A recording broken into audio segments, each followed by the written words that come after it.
in the mood for spaghetti tonight, so we're gonna make Instant Pot spaghetti. I like this recipe just because it's a one pot meal. You throw everything in a certain order, and then you let it go. First, we'll add our olive oil,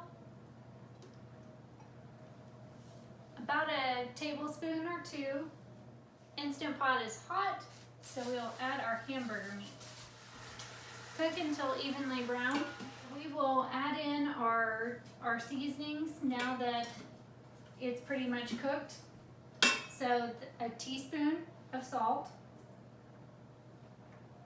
a teaspoon of onion powder, and half a teaspoon of garlic powder. Now I'm just going to give this a quick stir.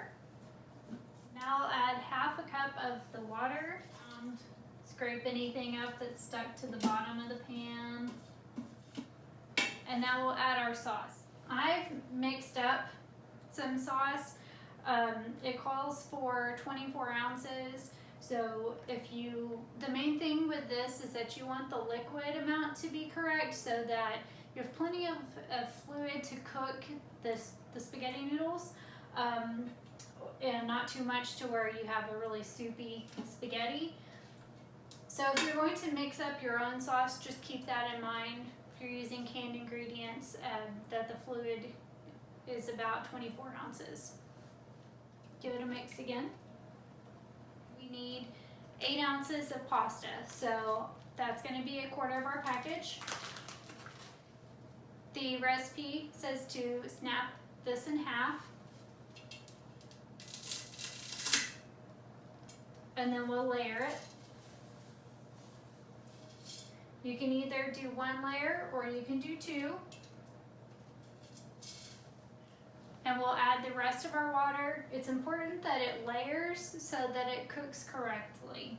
If you used a jar of sauce, then you would put the remaining cup and a half into your jar. And then this helps you clean out your jar, especially if you recycle or if you like to reuse jars. You just give this a little shake and then pour it in. And again, you don't want this to be stirred. You just pour it right in on top. Now we'll place our lid, which has everything in place.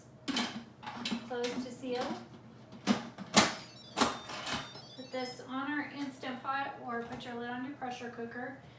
Select pressure cook, and 8 minutes is our time.